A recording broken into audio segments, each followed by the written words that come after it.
Reserve bank की असफलताएं सफलताएं मैं डिस्कस कर चुकी हूँ और आज हम डिस्कस कर रहे हैं असफलताएं। इसमें पहला पॉइंट है मुद्रा प्रसार, इन्फ्लेशन।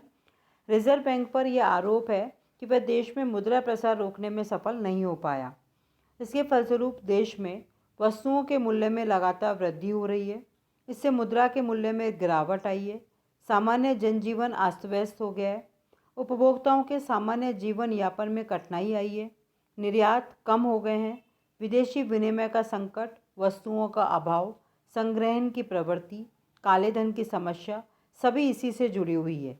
यह सब घाटे की अर्थव्यवस्था अपनाने, साख नियंत्रण की असफलता और त्रुटिपूर्ण मौद्रिक और साख नीतियों का परिणाम है। सेकंड पॉइंट है हमारा रुपए के विनिमय मूल्य में कमी। रिजर्व बैंक भारतीय रुपए का मूल्य स्थायी रखने में भी सफल नहीं हो पाया। वर्तमान में भी राष्ट्रीय मुद्रा बाजार में रुपए की विनिमय दर बहुत कम है। इस समय रुपए का विनिमय मूल्य निरंतर गिरता जा रहा है। नेक्स्ट पॉइंट, सुदृढ़ बैंकिंग व्यवस्था का अभाव। रिजर्व बैंक अपने कार्यकाल में भारत की बैंकिंग प्रणाली को यथेष्ट सुदृढ़ता प्रदान नहीं कर सका। हालांकि 1949 में भारतीय बैंकिंग अधिनियम लागू कर रिजर्व बैंक को बैंकों के नियंत्रण संबंधी व्यापक अधिकार दिए गए, लेकिन फिर भी अभी भी सुदृढ़ बैंकिंग व्यवस्था का अभाव चल रहा है। नेक्स्ट पॉइंट, देशी बैंकर तथा गैर बैंकिंग वित्तीय कंपनियों पर प्रभावी नियंत्रण नहीं। रिजर्व बैंक देशी बैंकर तथा गैर बैंकिंग वित्तीय कंपनियों पर नियंत्रण नहीं रख सका, जिससे आज भी मुद्रा बाजार में ब्याज दरों में एकरूपता नहीं पाई जाती। आज भी साहूकार मनमाना ब्याज वसूल करते हैं। गैर बैंकिंग वित्तीय कंपनियां जनता के साथ धोखाधड़ी करती है। इनको रोकना बहुत ज़रूरी है। नेक्स्ट पॉइंट, ग्रामीण क्षेत्रों में बैंकिंग सुविधाओं की कमी। रिजर्व बैंक ने निसंदेह ग्रामीण क्षेत्रों में काफ़ी काम किया है। बैंकिंग शाखाओं का विस्तार, समाशोधन गृहों की संख्या में वृद्धि, बैंक कर्मचारियों का शिक्षक और प्रशिक्षण आदि में काफ़ी वृद्धि हुई है, लेकिन फिर भी ये सुविधाएं देश की अर्थव्यवस्था या आवश्यकता को देखते हुए अपर्याप्त है। नेक्स्ट पॉइंट है औद्योगिक साख की अपर्याप्तता। रिजर्व बैंक ने औद्योगिक साख में उल्लेखनीय व्यवस्था की, परंतु यह अपर्याप्त है। लघु और बड़े उद्योगों को आवश्यक आर्थिक सहायता प्राप्त नहीं होती है। नेक्स्ट, आर्थिक समंकर प्रकाशन में देरी।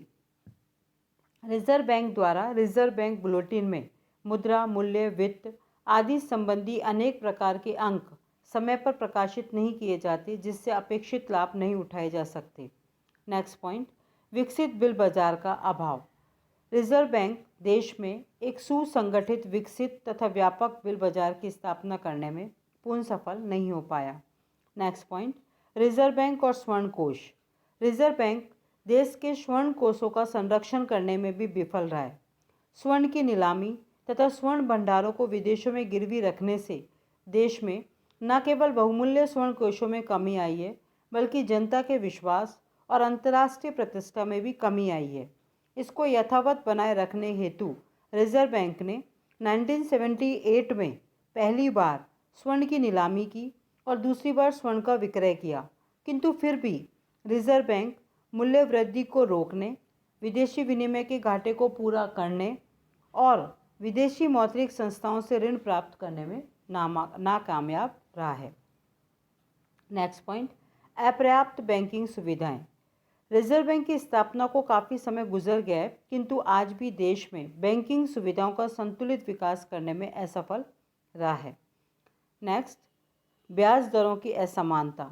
रिजर्व बैंक का प्रभावी नियंत्रण न होने के कारण देश में ब्याज दरों में विभिन्नता पाई जाती है। रिजर्व बैंक जमाओं की ब्याज दर की एकरूपता में तो सफल हुआ है, किंतु ऋणों की ब्याज दरों में एकरूपता लाने में असफल सिद्ध हुआ है। नेक्स्ट पॉइंट, अपर्याप्त कृषि साख। यद्यपि रिजर्व बैंक ने कृषि साख की व्यवस्था हेतु प्रशंसनीय कार्य किया है, किंतु भारत जैसे विशाल कृषि प्रधान देश के लिए यह अपर्याप्त है। आज भी कृषि साख संबंधी आवश्यकताओं की पूर्ति नहीं हो पाती। कृषक आज भी इन आवश्यकताओं की पूर्ति हेतु साहूकारों, महाजनों और देशी बैंकरों पर निर्भर है। नेक्स्ट पॉइंट, विदेशी व्यापार में भारतीय बैंकों की अपर्याप्त भूमिका। विदेशी व्यापार में भारतीय बैंकों की आज भी अपर्याप्त भूमिका है। रिजर्व बैंक आज भी भारतीय बैंकों को विदेशी व्यापार में उचित स्थान दिलाने में सफल नहीं हो पाया है। और लास्ट पॉइंट, प्रतिभूति घोटाले को नियंत्रित करने में रिजर्व बैंक असफल रहा है।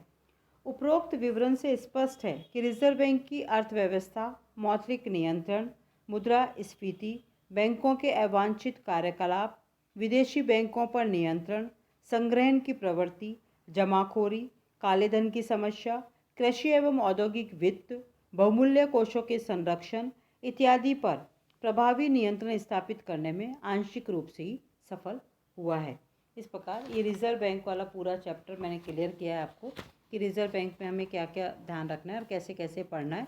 मैं वापस एक बार पॉइंट्स रिपीट कर रही हूँ कि रिजर्व बैंक में किन पॉइंट्स पे ज़्यादा अपन को फोकस करना है।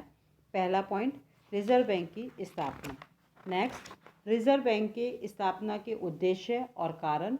नेक्स्ट, रिजर्व बैंक की पूंजी तथा स्वामित्व। नेक्स्ट, रिजर्व बैंक का राष्ट्रीयकरण। नेक्स्ट, रिजर्व बैंक का संगठन और प्रबंध। नेक्स्ट, रिजर्व बैंक के प्रशासनिक विभाग। नेक्स्ट, रिजर्व बैंक के कार्य। नेक्स्ट, रिजर्व बैंक द्वारा साख नियंत्रण। फिर उसके बाद हमने डिस्कस किया साख नियंत्रण के बाद रिजर्व बैंक का मूल्यांकन। मूल्यांकन में मैंने आपको 2 पॉइंट्स पढ़ाए, सफलताएं और असफलताएं, और एक पॉइंट हमारा इसमें है कि रिजर्व बैंक का भारत के आर्थिक विकास में क्या योगदान रहा है। इस प्रकार ये रिजर्व बैंक वाला पूरा चैप्टर आपका ख़त्म